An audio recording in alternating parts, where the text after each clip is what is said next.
My decision is final. There will be no argument. Remember from whence you came. Thank you. Lycans and gentlemen, we thank you for waiting. And now let the games begin! Wow! Who would have thought that Dross and Magneto would have a child in the village? How's it going, guys? True Warrior here. Lately, I've been noticing that in my videos, I only talk about the protagonists of Resident Evil. Rebecca, Claire, and a pair of stories that focus around our heroes. But today, I want to put an end to that streak. This time, I want to put one of my favorite antagonists to the table who, according to the Duke, is the strongest and the most dangerous among the four lords in Resident Evil Village. And that is Heisenberg. You're goddamn right. No. I'm not that guy. This guy, Karl Heisenberg. Let's see what you're looking at. Ethan Winters. Who at first, I thought it was gonna be a character called Daniel Fabrin from Resident Evil Resistance due to their similarities. After playing Village for the first time, Heisenberg ended up being my favorite of the four lords, and before anyone else asked, yes. More than Dimitrescu, who, after most of the RE fandom tickled their pickles when they saw her for the first time, my hype for her sunk faster than the Titanic. But anyways, getting back to Heisenberg, this character caught my attention not only for his design, but also, in my opinion, he's one of the most well-written antagonists in Resident Evil Village. And of course, we cannot ignore the great acting from Neil Nuvan, who not only did the voice and mocap for Heisenberg, but he also did the same for Nikolai Genoviev in Resident Evil 3 Remake. And sometime later, he would win the award for Best Performance by giving life to Astarion in Baldur's Gate 3. Neil Newbar.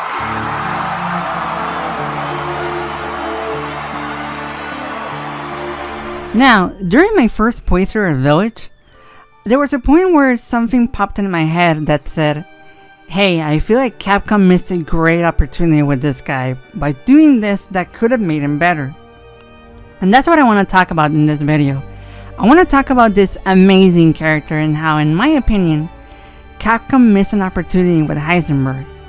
To understand this, we'll be examining his backstory, and after that, we'll talk about the opportunity I mentioned. Without further ado, join me in this video.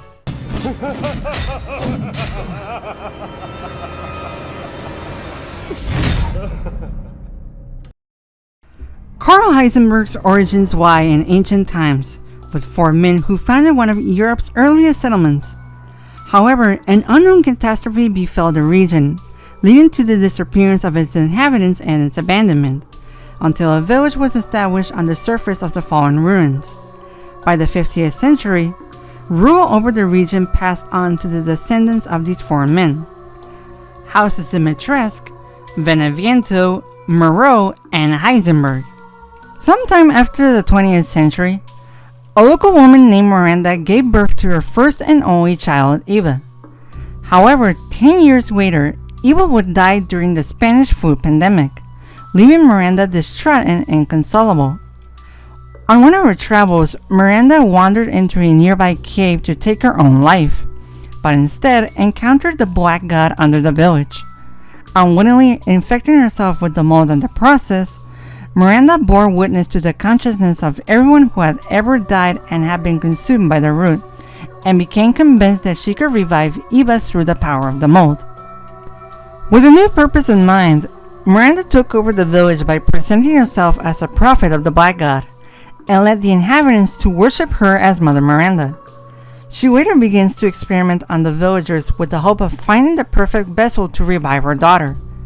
Sometime later, it is said that Heisenberg was kidnapped, and together with the other lords of the village, Alcina Dimitrescu, Donna Beneviento, and Salvatore Moreau, were subjected to the experiments of a parasite named Cadeau, giving each of the four lords a unique mutation. Compared to the other lords who presented defects, Heisenberg turned out to be the perfect specimen by not having any downsides to his mutation. having electric organs connected to his nervous system that helps him control electricity throughout his entire body, letting him control magnetic fields to move metal. But despite all that, Miranda still saw him as an unfit vessel for Eva. Unlike the other lords who showed their loyalty towards Miranda, Heisenberg was the only one who held a grudge against her, due to her own selfish desire to revive her daughter at the expense of the villagers, and how she saw their family as nothing more than experiments. As such, he planned a rebellion to get his freedom back, building an army of reanimated corpses called Soldats. In the year of 2021, Heisenberg would encounter Ethan Winters, a father who arrives at the village to find her daughter Rosemary Winters, who was taken and mutilated and thrashed by Miranda in hopes to use her to revive Eva. Seeing as he was an outsider, Heisenberg uses his powers to cage Ethan with scraps of metal, and drags him to a meeting with Miranda and the other lords. In there, Miranda would let Heisenberg decide on Ethan's fate, despite Dimitrescu protesting against her decision. Afterwards, Heisenberg puts on a show for Miranda and the other lords, and forcing Ethan to run through the mines and evade a large number of lichens, before finally subjecting him to a grinder to kill him. However, Ethan escaped unharmed. From this point on, we would not hear from Heisenberg again until Ethan had dealt with the other lords and retrieved the flask. After emerging victorious from his battle against Moreau, Ethan is contacted by Heisenberg throughout a television to direct him to his flask and lead Ethan to his factory. In there, Heisenberg made his presence where he reveals that Miranda had been using him to kill the lords and see if he was strong enough to be a part of her family. Knowing that he was the next intended fight, Heisenberg proposed an alliance to Ethan, where the both of them would kill Miranda by using Rose's power. However, Ethan refuses, and despite giving him a chance to reconsider his decision, Heisenberg drops him to a hole to be killed by one of his subjects, Stern, but Ethan manages to escape from it. Later, Ethan walks through a factory until he meets with Heisenberg once again. Here, the Lord mutates into a cybernetic monster and throws Ethan into the depths beneath the factory. It was there that Ethan meets Chris Redfield, who prepared an artillery vehicle that Heisenberg created, and that for some reason is made of a material that Heisenberg cannot manipulate. With this secret weapon, Ethan and Heisenberg engage into battle, directed by Michael Bay, where Ethan ends up victorious, ending Heisenberg's life and at the same time, the legacy of the four houses. As for his design, Heisenberg was inspired by three figures: Dr. Victor Frankenstein, the creature known as Adam, and Dr. Werner Karl Heisenberg. Starting with Dr. Frankenstein, this iconic character is a scientist who has found a means of reanimating the dead, similar to how Heisenberg creates his army of soldats. The second being Dr. Werner Karl Heisenberg, who not only shares the name of the character, but he was also a pioneer of ferromagnetism, which is a mechanism by which certain materials are attracted to magnets. This served as inspiration for the character's electromagnetic abilities. As for Adam, this would be, in my opinion, a double symbolism for the development of Heisenberg, being an assemblage of body parts stitched together similar to how Heisenberg creates its soldats, and the fact that Adam rebels against Frankenstein, hating himself for what he is as well as his creator for making him, will serve as inspiration for Heisenberg's hatred for Miranda, being the creator and at the same time the creation. According to art director Tomonori Takano, they wanted to create a cool gray-haired character who was a little rough around the edges, smoking his favorite Cuban cigars. As for his mutated form, they were looking for a look that was the opposite for his human form, which led them to this giant mechanical monster. The design was based on the idea that Heisenberg uses crafts around the factory, using weapons like tanks and planes, and has mountains of scraps for his experiments. An early idea for this character was to feature his family, where Heisenberg would have a twin, his mother would be the subject of brain experiments, while his father was the village chief. Heisenberg's boss form was originally developed as the form for his father, but this idea was scrapped so that Miranda would become the leader. Alright, now that I talked about the basics, let's get to the point that I wanted to touch. Do you remember at the beginning I said something about Capcom missing an opportunity with Heisenberg? Well, there's a particular scene between him and Ethan where I wish Capcom would take a different route, so let's go back to the factory where Heisenberg makes his deal.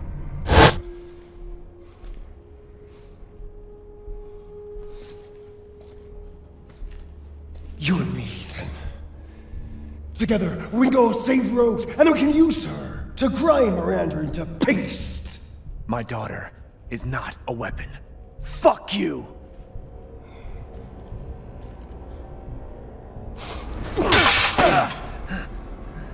Last chance.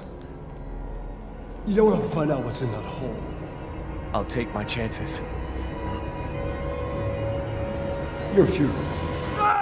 When I saw this for the first time, it reminded me of that scene from Resident Evil 7, where after killing Jack Baker, Ethan had to make a choice.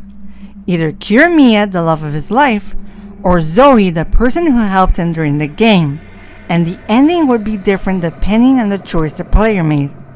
I would have loved seeing something similar to this in Village, and that would lead me to the first problem with this character. I really feel like Capcom wanted an excuse to get rid of Heisenberg quickly. Let me explain. When Ethan and Chris meet at the factory, a file can be read on Chris's computer where he sends a message to his Hound Wolf squad that says the following. This might turn into a fight with Heisenberg, but I think I found something useful. He left one of his little toys laying around, and it's even made from a metal polymer composite, which he can't control. Time to turn the tables. I don't know about you guys, but why would Heisenberg have a weapon in his factory that he can control and can be used against him? I understand that Capcom had to find a way where both Ethan and Heisenberg had to fight each other, but for me, it was a forced solution. Both of them had the same goal, and this leads me to my second problem: the way that Heisenberg's proposal was handled. The moment that he offered an alliance to Ethan, he also talks about using Rose's power to kill Miranda. Now, it is unknown how or what part of Rose's power can affect her. However, before the final battle, there's a scene where Miranda is holding Rose in her hands, but she starts feeling that her power is fading away. Oh, how I've missed you!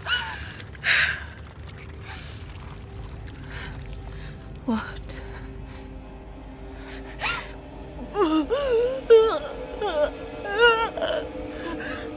My power is leaving me!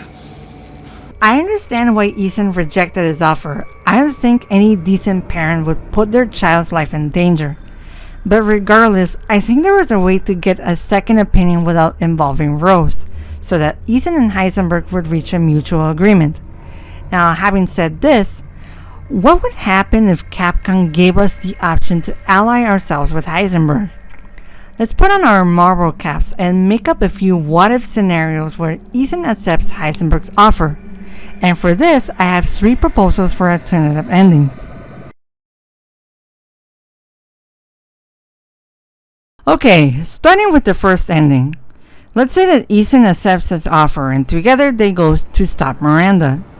If that were the case, Ethan wouldn't have had that conversation with Chris in the factory, where he reveals to Ethan that the person he shot at the beginning of the story wasn't Mia, but Miranda, who transformed into Mia. And by not having the discussion, Chris would still be a villain in the player's eyes. On the other hand, Ethan wouldn't have that encounter with Miranda where, in the original story, she would rip his heart out, and with that being said, Ethan wouldn't be dying. With all this in mind, Ethan and Heisenberg go towards the ceremony site. Upon arriving, a loud explosion can be heard from Heisenberg's factory, which means his solid army would be destroyed. Remember, Ethan wouldn't know that his factory would blow up due to not having that conversation with Chris. A few moments later, Chris can be heard communicating with his squad, who confirms the destruction of the factory. Upon hearing this, Heisenberg becomes enraged to the point of using his power to take Chris's gun and points it at his head. But before he can pull the trigger, Chris tells Ethan that Mia is still alive and that the person he shot was Miranda, showing evidence from his phone.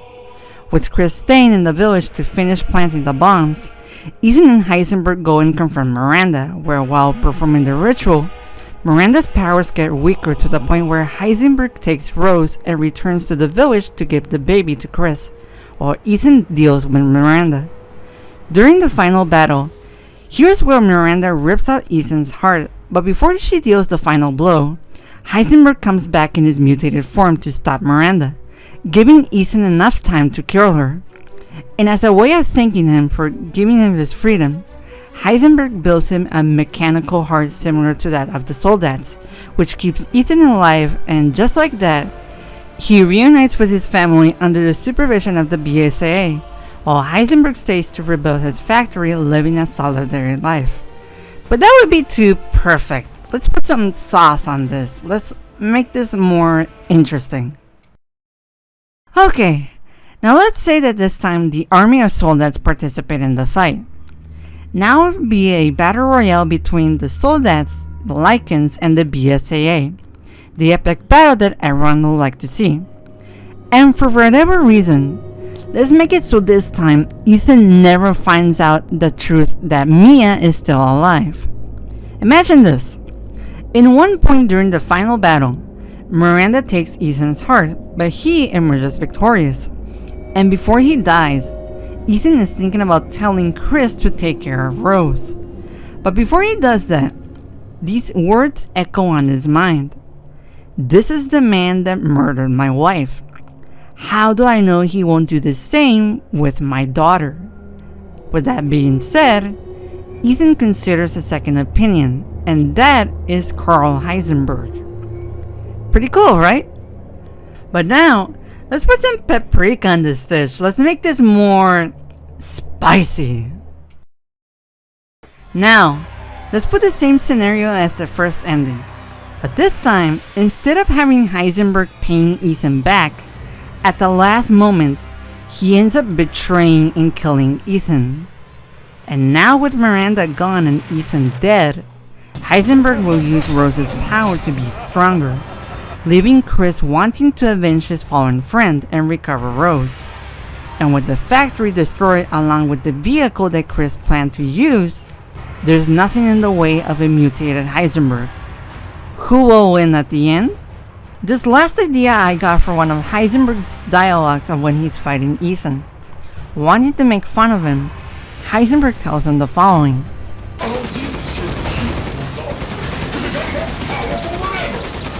But I'll be honest with you guys, I don't think this man would betray Ethan because at the end of the day, the purpose of Heisenberg isn't about having more power but freeing himself from the hands of Miranda, a victim wanting to free himself from tyranny. And although his actions during the story are questionable, in my opinion, Heisenberg didn't do them for his satisfaction. I think he only did it so Miranda and the other lords wouldn't suspect him. Well, then again, Dimitrescu did question his loyalty at one point. I don't find any faults with Heisenberg's character, like, he has an attitude, a motive for his actions who, unlike the other lords, they either wanted Miranda's love or just proved their worth to her. The only problem with the character was how the alliance was handled by mentioning Rose, because if that weren't the case, can you imagine how much juice they could have squeezed out of him? But at the end, they decided to end Heisenberg in the most anticlimactic way possible. Bravo, Capcom! And that is why, for me, Karl Heisenberg is a character with wasted potential. But what do you guys think about Karl Heisenberg? I would love to know your opinions in the comment section down below. If you like this video, be sure to like, subscribe, and share with the people you know. With that being said, this is True Warrior signing off saying, GG well played.